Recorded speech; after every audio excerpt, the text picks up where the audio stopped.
Un puesto ambulante de comida o producto es un servicio móvil establecido en las calles para la venta de productos, generalmente de comida rápida, a los peatones. Al ser un elemento común en localidades a escala global, existe una vastísima variedad en su tipología, así como los productos que se pueden adquirir en ellos. Existen dos tipos básicos relacionados con el tamaño: aquellos en los que el vendedor ofrece el producto desde adentro a través de una ventana, y aquellos en los que todo el espacio del puesto se utiliza de almacén y para albergar la maquinaria de cocina y el vendedor se encuentra fuera. Los puestos ambulantes difieren de los puestos de comida en vehículos autopropulsados en que no se mueven con motor propio. Algunos son movidos por el vendedor, otros necesitan un vehículo que los desplace. Algunos se instalan cada día en un único lugar en el que permanecen, como los puestos de churros los fines de semana. Otros se mueven por las calles durante el día o la noche, como los puestos de bebidas y dulces por las playas. Otros se establecen durante las horas que dura un evento, como los puestos de comida rápida ante un estadio. Los vendedores ambulantes son también conocidos como buhoneros. El comercio como actividad económica realizada por el hombre en sociedad tiene sus antecedentes en las primeras manifestaciones de la cultura, cuando se comprendió la necesidad de realizar el intercambio de objetos y productos para la satisfacción de las necesidades humanas. Entre los modos históricos de realizar el intercambio se encuentran aquellas que no presentan espacios específicos destinados de manera exprofesa por las normas socioculturales y económicas de la sociedad para realizar actos de intercambio. En ellas se enmarca el comercio ambulante.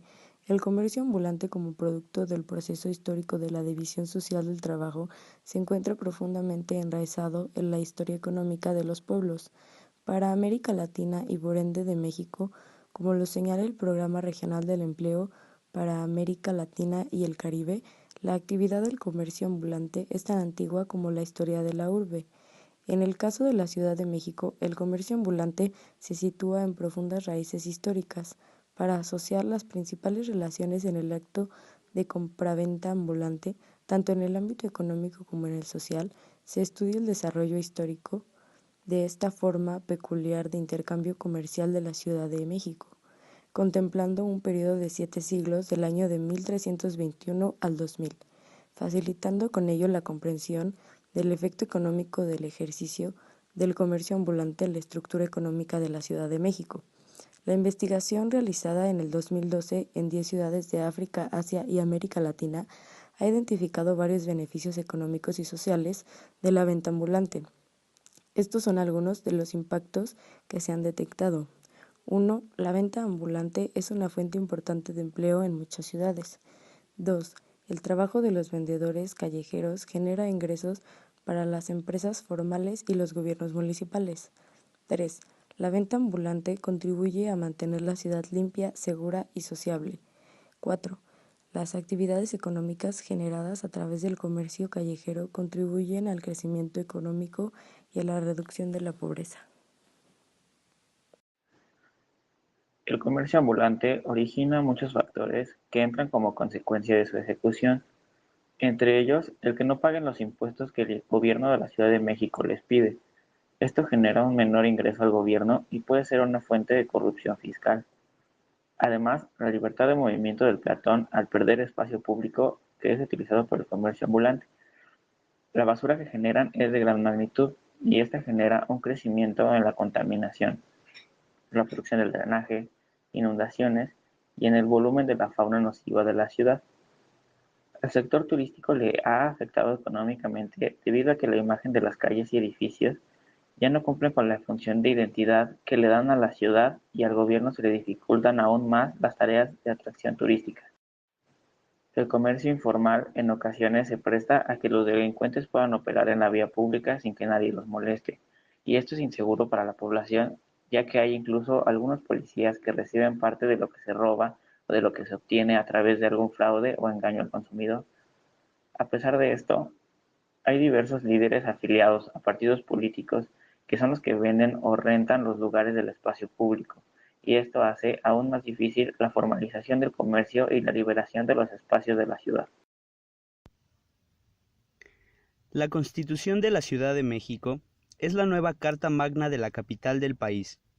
la más joven de Latinoamérica y la más progresista e innovadora, según el portal web de la CDMX. Además de configurar a la Ciudad de México como una entidad federativa y establecer su estructura, gobierno y organización, otorga a las personas de esa ciudad un conjunto de derechos fundamentales vanguardistas que reflejan la historia e identidad de los capitalinos. Esta ley fundamental es un logro de la cooperación política, pero sobre todo de la participación ciudadana. Cada garantía consignada en su texto responde a las aspiraciones y la labor de las y los ciudadanos de la capital del país, la Ciudad de México.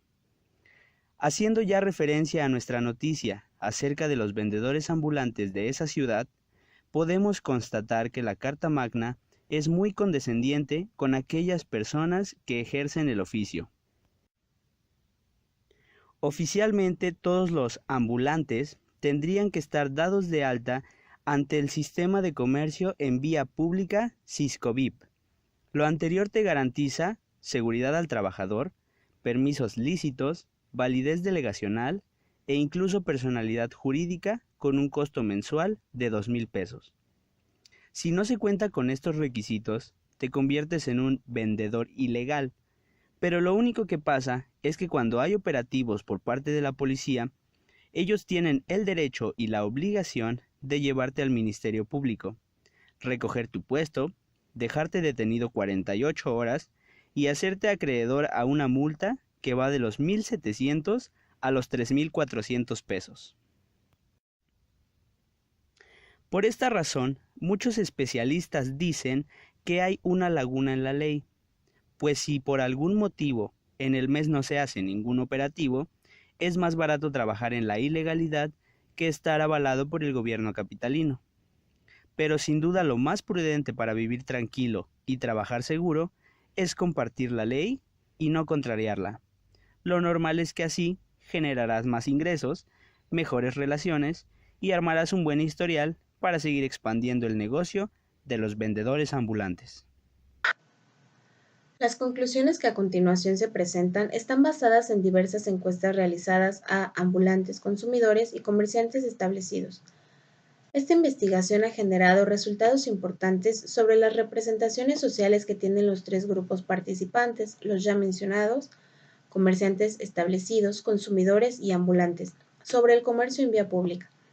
La aproximación utilizada se enfocó a estudiar a los actores principales que conviven día a día en los escenarios de la Ciudad de México, en los que ocurre el fenómeno analizado. Sin duda, la información y las conclusiones presentadas podrán orientar tanto el establecimiento gubernamental de políticas públicas socialmente sustentadas como el diseño de estrategias de negociación política.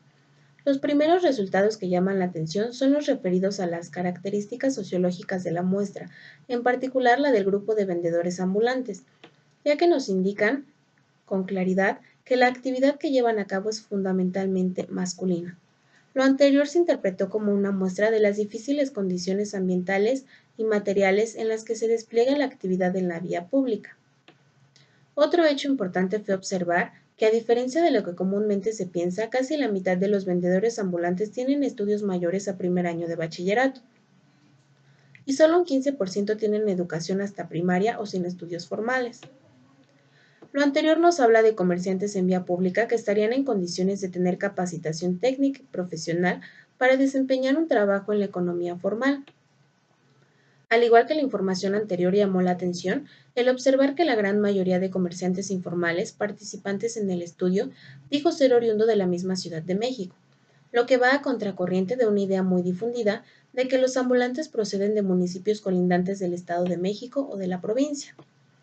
De hecho, un porcentaje cercano al 40% de ambulantes encuestados dijo vivir en las delegaciones de Cuauhtémoc o Gustavo Amadero.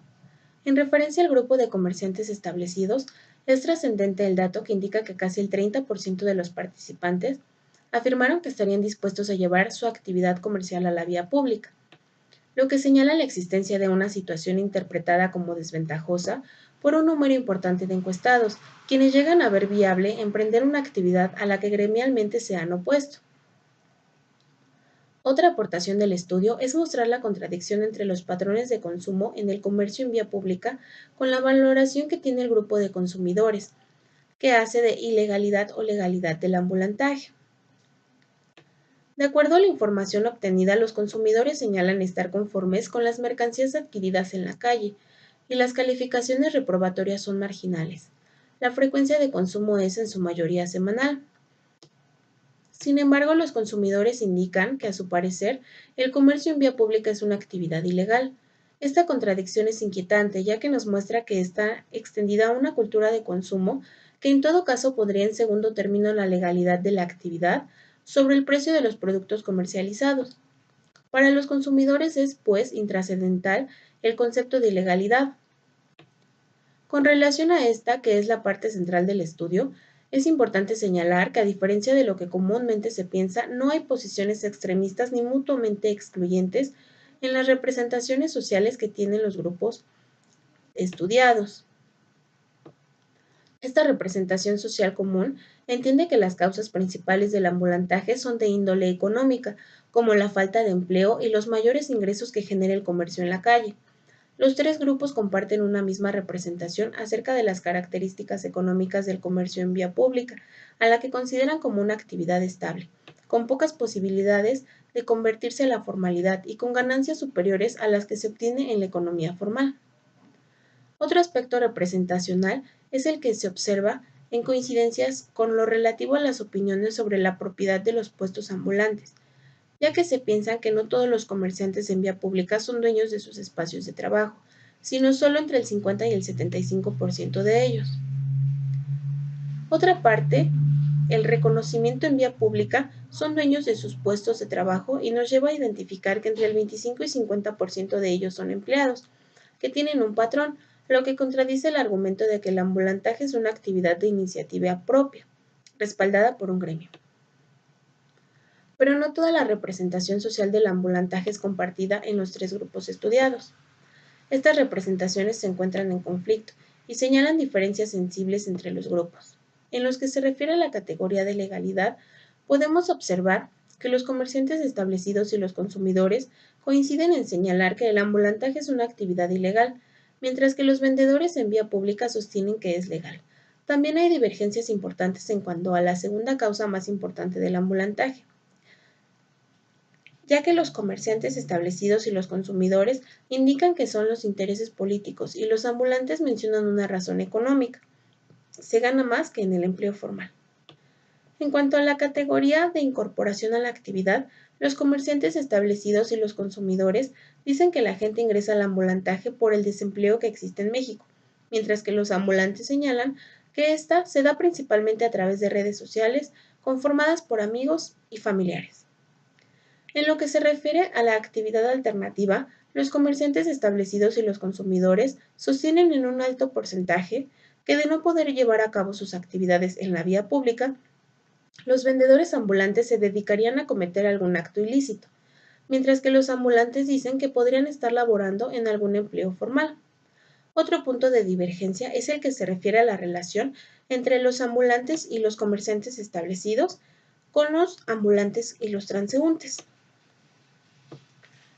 Las dos relaciones fueron calificadas por comerciantes establecidos y consumidores como regulares y buenas por los comerciantes ambulantes.